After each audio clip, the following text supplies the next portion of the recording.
All right, the idiots at 1600 Pennsylvania Avenue, just how dumb they are, okay? So in their desperation to attack Harvard, but also their desperation to keep brown people out of the country, they pause new student visa interviews while they consider expanding social media vetting. So basically what this is Marco Rubio, Donald Trump, Stephen Miller, they want to literally throw people out of the country who utter anything critical of the United States. Do y'all remember when Marco Rubio was testifying before the Senate, and he proudly, no, it was for the House, and it was a member who was speaking, and now check this out. Here's a video where this is the Secretary of State, Marco Rubio. Okay, in a country where the First Amendment is first, is saying you criticize Israel and you a student visa, you can't stay here. Listen to this. Under President Trump, the United States will stand with the Jewish people. We have implemented a vigorous new visa policy that will prevent foreign nationals from coming to the United States to foment hatred against our Jewish community. We are holding international organizations and nations accountable for rhetoric against Israel that resurfaces in the manifesto of monsters like Iran and Sarah's killer. But we do see an eventual light at the end of this long tunnel of suffering. One can imagine a Middle East in which the Abraham Accords eventually reign. So thank you for the opportunity to address you. Folks, first and foremost, let me be real clear. He's full of shit because it's not about fomenting hatred. What he's actually doing is targeting individuals, even if you write an op-ed that's critical. Listen to this. When you come to the United States as a visitor, which is what a visa is, which is how this individual entered this country, as on a visitor's visa, okay? You are here as a visitor. We can deny you that visa. We can deny you that if you tell us when you apply, hi, I'm trying to get into the United States on a student visa. I am a big supporter of Hamas, a murderous, barbaric group that kidnaps children, that rapes teenage girls, that takes hostages, that allows them to die in captivity, that returns more bodies than live hostages. If you tell us that you are in favor of a group like this, and if you tell us when you apply for your visa, and by the way, I intend to come to your country as a student, and rile up all kinds of anti-Jewish student, anti-Semitic activities. I intend to shut down your universities. If you told us all these things when you applied for a visa, we would deny your visa. I hope we would. If you actually end up doing that, once you're in this country on such a visa, we will revoke it. And if you end up having a green card, not citizenship, but a green card as a result of that visa while you're here in those activities, we're going to kick. So, again, one of the people they went after, she wrote an op-ed. That's how it was. Now, officially, the focus is on Chinese nationals, particularly those in tech fields or with ties to the Chinese Communist Party. But that's not what this is all about. We know what it's all about. The game that they're playing. So joining us right now, Nana Gyamfi, Executive Director of the Black Alliance for Just Immigration. Glad to have you on the show. Again, Nana, this is how what these people, they literally are culling through everything. And if you uttered anything negative about Trump, about MAGA, about the Republicans, this is not about Israel. This is not about Hamas. Their whole deal is, I mean, we have people posting how they are going through cell phones at customs and looking through text messages and all of this to look for any critical comments about Republicans, Trump, or MAGA. Absolutely. Absolutely. And thank you so very much for having me on. And thank you for connecting all of these dots. This has nothing to do with Israel. When you look at who they target, like the big pieces that we see are like students at Harvard, students at these Ivy Leagues. But when he talked initially about 300 visas that had been revoked, those people were not all people who were talking about Israel. You had South Sudanese students who they revoked their visas across this country because they got into dispute with South Sudan, because South Sudan was like, if you're going to deport people, please at least let them be South Sudanese. You're just taking every Negro you can find and deporting them in South Sudan, whether it's their country or not. And we're not going for that. And they just took the visas away from South Sudanese folks.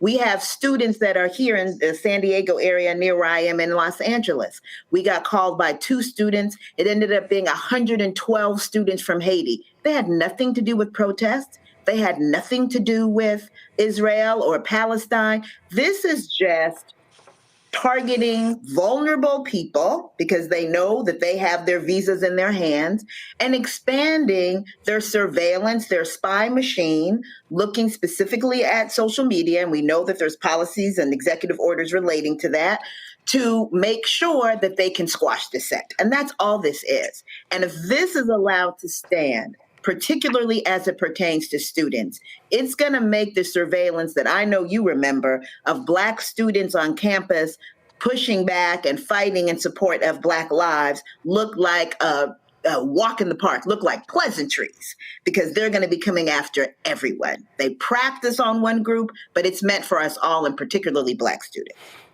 And so again, we have to be extremely vigilant. And so you hear Rubio saying, supporting Hamas and fomenting dissent against Jewish Americans and against Israel. But as you said, that's not what's happening with the Sudanese. That's not what's happening with the Sudanese. That's what's happening with all of these people whose visa interviews have been paused. Imagine what it takes, and you know this, Roland, how hard it is as an African student, as a Caribbean student, to even get to the point that you are even given an interview. It's not like you apply and then the next school year, that's what happens. No, people are waiting years. When you get here, you have to save up the funds because you're not going to get grants. You can't get scholarships. You can't get financial aid. You have to pay for this on your own. And most folks who are applying are working class. It's not, coming to America where they're the Prince of Zamuda or whatever. They're just regular working class folks coming here trying to get this education. And now they're saying they're pausing all interviews across the world, the United States, so that they can check out people's social media posts before they decide whether they're going to grant you an interview or not. Folks should not be bamboozled. Not only is this a violation of those students' rights, but this is the practice that they're going to start using on folks here. It'll begin with students and whether or not they're going to give them financial aid, whether or not they're, what kind of federal support are you going to get? Are you going to get a Pell Grant? Suddenly your social media handles are going to be a part of the application for that process. And then we know that it's going to start extending from there until it just becomes a mandate that in order to get a job, in order to go to school, in order to get benefits, that you've got to turn over and let Big Brother know whether the king is being besmirched in any of the posts or any of the chats, any of the emails that you may be sending, which is your First Amendment right to do, even as an international student, as a visitor in any capacity, regardless of citizenship in this country. Questions from the panel. Nola, you're first. Nana, thank you so much for saying everything that you said and the work that you do. So I think about this from the perspective of earlier in the show, Roland had mentioned different types of bills that were kind of included within the civil rights package. And one of those things, I've done a lot of research on the Immigration Nationality Act, especially the 1965 part, where the quotas were lifted and more people were able to come to the country, quote unquote, if you were qualified, basically if you had the money to come. And so over time, first it started with an explosion of different folks from Asian regions, and then African countries, and then Latin American countries. And so I think a lot of what we are seeing is also a push back to that, right? Mm-hmm. To opening up the so-called American dream to Black and brown folks, because that wasn't the initial intention the first draft, the first and second draft of the Immigration Nationality Act, right? So as we are seeing all of these pushbacks against everything that came out of the civil rights package, this is also included, but it's not talked about as much. And then also, we saw this pop up in the first Trump administration, especially with the second travel ban. So my question is, how are people feeling in the diaspora? Do people even still want to come here when Trump 1 and Trump 2 so blatantly is trying to roll back all of the progress that was made through that whole package of the civil rights during the civil rights times and opening it up to everyone? So, I mean, people still want to come to the United States. They're very concerned about coming to the United States, right? And so, you have a couple of things that are happening that are causing, in particular, Black international students to come here. One of the things is that because of the way that the United States has engaged in our countries, right, our home countries, and the rest of the West, we don't have those universities. We don't have those medical schools. So a third of the Black people that are in this country are in the field of the medical field. And so many, for example, Haitians. But Haiti, because of U.S. foreign policy with respect to Haiti, because of France's actions with respect to Haiti, Canada, etc., it doesn't have the medical schools if you want to go to medical school for you to do that in Haiti. So yes, people are looking particularly at those countries that have done so much damage to our home countries to say, look, we're going to go, you're right, where our profits are going that you're taking from us. We're going to go where our people have gone that you stole from us. We're going to go and reconnect and, build those relationships there.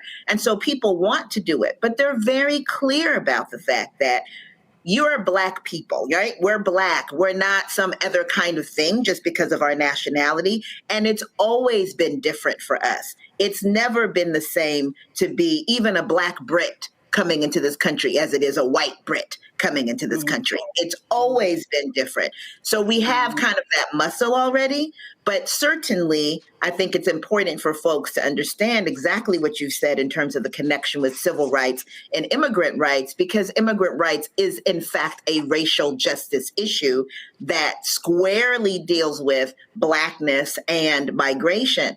And to the degree that we don't see those connections, we're going to end up with a whole bunch of African Americans in a Black site in El Salvador, confused about what has happened to them, right?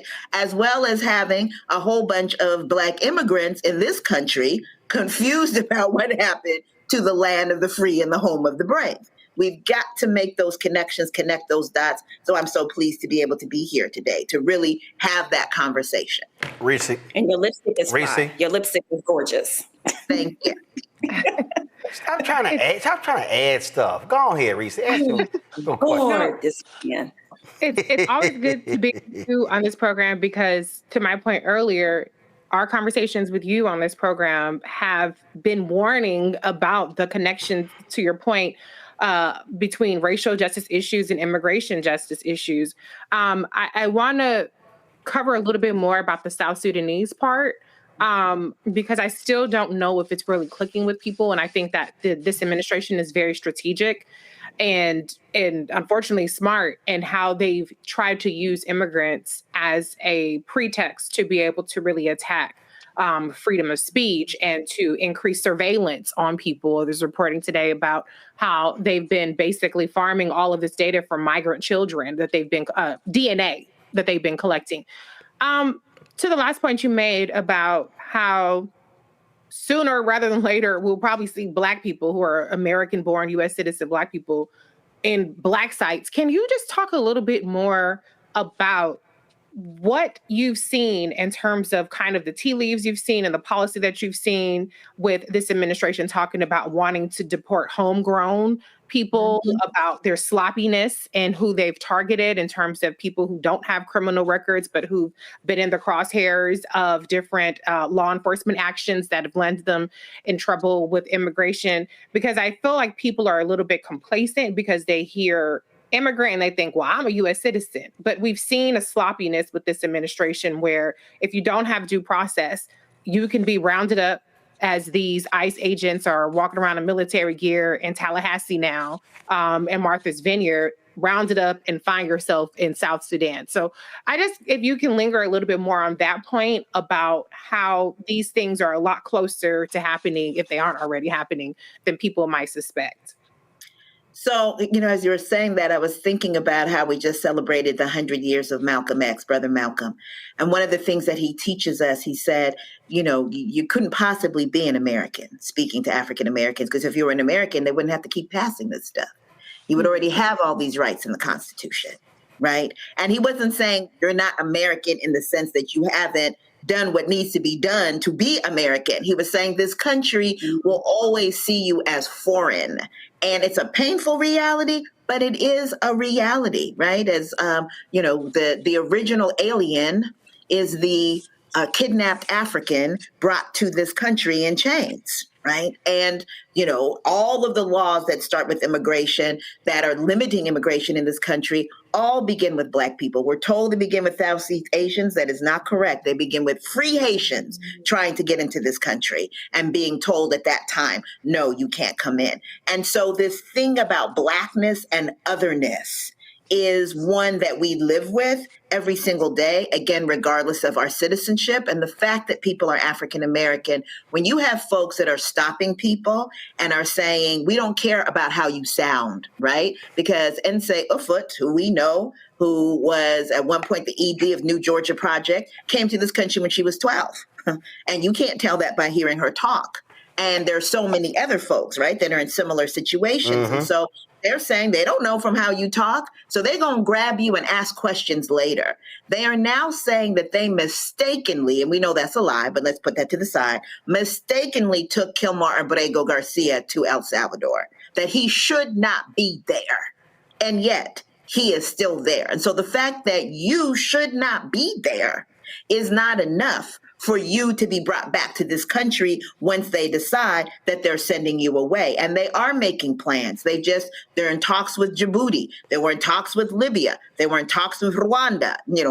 Roland, we got to talk to some of these African leaders because they're losing their minds too. They're in talks with the Central and South American countries, right? To see where can we pay you to hold folks? And we will be sitting right next to each other, side by side, foreign-born Black people like me who are the children of foreign Black people, and Black people who are African American once these folks do what they do if we don't stop them.